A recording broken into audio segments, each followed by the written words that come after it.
How does a smaller regional power take on the world's largest navy with its massive aircraft carriers and advanced destroyers? Well, Iran's strategy isn't to face the US head-on. It is to rely on asymmetric warfare. Take this for example. These two civilian ships are sailing near an aircraft carrier.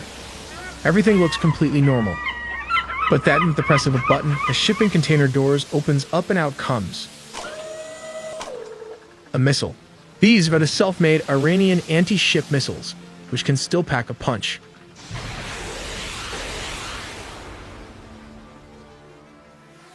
This is instantly followed by a swarm of low-flying drones and fast attack boats from within the cargo ships, and not to forget the small midget submarines.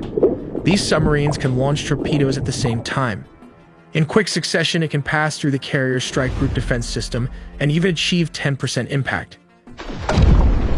They might not sink the carrier, but they can damage it enough to make the waters too dangerous for the US to operate in. So let's look at the 4 key tactics they would likely use. Tactic 1. First and perhaps most famous is the swarm. The Islamic Revolutionary Guard Corps Navy operates hundreds of small, fast attack craft armed with heavy machine guns, rockets, and anti-ship missiles. The tactic here is simple, but deadly. Instead of trying to fight a US destroyer one-on-one, which they would lose, they deploy dozens of small boats simultaneously from every direction. The goal is to overwhelm the US ship's defensive systems, like the phalanx, by presenting more targets than the ship can track and destroy at once. Moving to Tactic 2, mining the strait. Next, we have the silent killer, mining the Strait of Hormuz.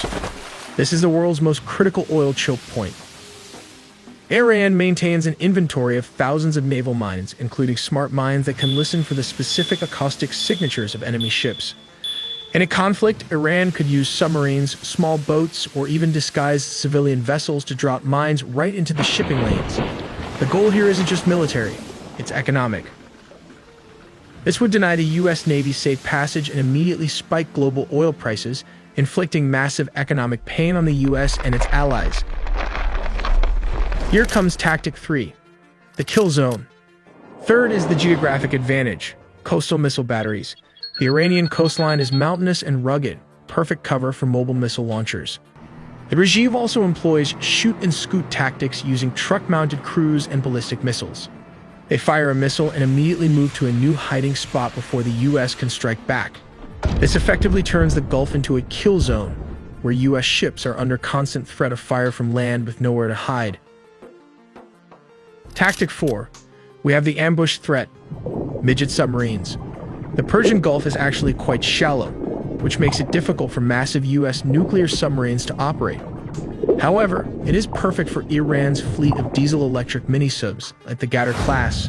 These small subs can sit silently on the seafloor, waiting for a target to pass overhead before firing torpedoes. It's a surprise ambush tactic designed to damage high-value assets, like carriers or destroyers, while remaining almost impossible to detect by sonar. These small but stealthy diesel-electric submarines, designed for operations in the shallow waters of the Persian Gulf, pose a significant threat to US aircraft carriers. The Qadr-class submarines, which are difficult to detect due to their small size and low acoustic signature, could position themselves in strategic locations near key naval choke points, such as the Strait of Hormuz. Equipped with heavyweight torpedoes and capable of deploying naval mines, these submarines could launch surprise attacks on US aircraft carriers. By waiting in ambush near expected carrier movements, Qadr-class submarines could fire a coordinated torpedo strike, targeting the hull and propulsion systems of US carriers. A successful torpedo strike on an aircraft carrier could disable its flight deck operations, significantly reducing the US Navy's ability to project air power in the region. Additionally, these submarines could lay underwater mines in critical sea lanes, forcing US warships into predetermined ambush zones where Iranian missile and drone attacks could follow up. Tactic 5. We can't ignore the aerial threat. This is drone warfare. Iran has invested heavily in becoming a drone superpower in the Middle East. In a conflict, they would use UAVs not just for surveillance, but as loitering munitions, essentially suicide drones. The tactic is to launch them in massive waves to crash into the sensitive radar dishes and flight decks of US ships. The goal is to blind the fleet's sensors and halt flight operations, leaving the ships vulnerable to missile attacks. Let's look at Tactic 6. The U.S. fleet relies on ports in Bahrain and air cover from bases in Qatar to sustain the fight. Iran possesses the largest ballistic missile arsenal in the Middle East. Their strategy includes massive missile barrages targeting these static headquarters and logistical hubs. The goal isn't just to destroy buildings, but to deny the U.S. Navy the fuel, ammo, and command support it needs to stay in the fight. If the ships have nowhere to dock, they can't stay in the Gulf. Iran's military strategy for targeting U.S. air bases in the Middle East would likely rely on a coordinated, multi-domain approach. By combining its missile arsenal, drone capabilities, and proxy forces, Iran aims to overwhelm American defenses and inflict significant damage. Among the high-value targets, Iran would likely prioritize are Al Udeid Air Base in Qatar, naval support activity NS at Bahrain, multiple U.S. military bases in Iraq, and Al Dhafra Air Base in the United Arab Emirates. This approach reflects Tehran's broader strategic objectives, deterring U.S. military intervention, retaliating decisively in the event of conflict, and asserting its influence across the region.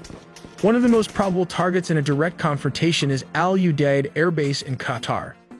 As the largest U.S. military installation in the Middle East, it hosts around 8,000 American troops and serves as the regional headquarters for U.S. Central Command. The base plays a crucial role in supporting air operations across the region and is a central pillar of the U.S. military presence in the Gulf. To strike Al Udeid and similar bases, Iran could deploy ballistic missiles such as the Fadi-110, which has a range of about 300 kilometers, or the QN-1, capable of reaching up to 800 kilometers. If it uses a proximity fuse, it may detonate just above the surface, airburst, to maximize fragmentation and increase the affected area. Complete destruction of unarmored structures and lethal to unprotected personnel. Extreme overpressure, possibly 100 to 300 psi in this zone, will destroy hardened aircraft shelters, fuel tanks, and command posts if directly hit. Depending on where these missiles are launched from, they pose a credible threat to key U.S. installations across the Gulf. In Bahrain, the Naval Support Activity NS at base serves as the headquarters of the U.S. Naval Forces Central Command and the U.S. Fifth Fleet. With more than 9,000 American personnel stationed there, it is the only permanent U.S. naval shore base in the Middle East. Its port facilities are capable of accommodating aircraft carriers and amphibious ships, making it a vital maritime hub. Given NSA Bahrain's role, Iran may also target U.S. warships in port or operating in nearby waters. It possesses a highly developed arsenal of anti-ship cruise missiles, launched from coastal batteries or naval platforms, which can threaten U.S. naval superiority in the Persian Gulf. Iran may also exploit proxy forces in Yemen and pro-Iranian militias in Iraq to launch indirect attacks or stir instability within Bahrain itself. In Kuwait, the U.S. maintains a strong presence at Camp Arifshan and Ali al-Salem Air Base, which together host around 13,500 troops as of 2021. These facilities act as key operational and logistical hubs, particularly for U.S. missions in Iraq and the broader Gulf region. They also use this Soviet-era anti-ship missiles with solid booster and liquid fuel attached to it, produced during the Cold War, is employed for the attacking mission.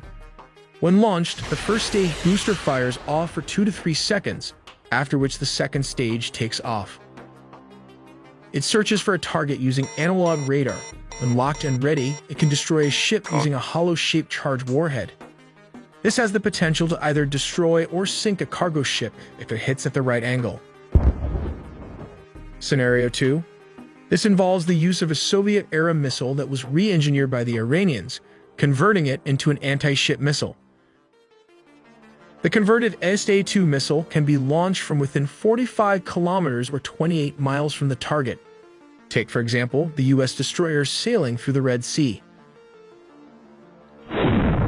When fired, these anti-ship missiles can travel at a speed of Mach 3.5. These actions create a psychological impact and disrupt trade routes. Speaking of Iraq, several U.S. military bases are located relatively close to Iran's western border. Their proximity places them well within range of Iranian missile strikes, adding to the strategic and tactical complexity of the region's security landscape. Iran's missile forces are dispersed across hardened underground bases and mobile launchers, which enhance their survivability and make rapid, surprise strikes more feasible. These launch platforms are designed to withstand preemptive attacks and deliver quick retaliatory blows. In terms of targeting, Iran would likely aim to paralyze air operations by striking runways, fuel storage facilities, aircraft shelters, command centers, and logistics nodes. The objective would be to degrade U.S. combat capability quickly and limit its ability to respond effectively.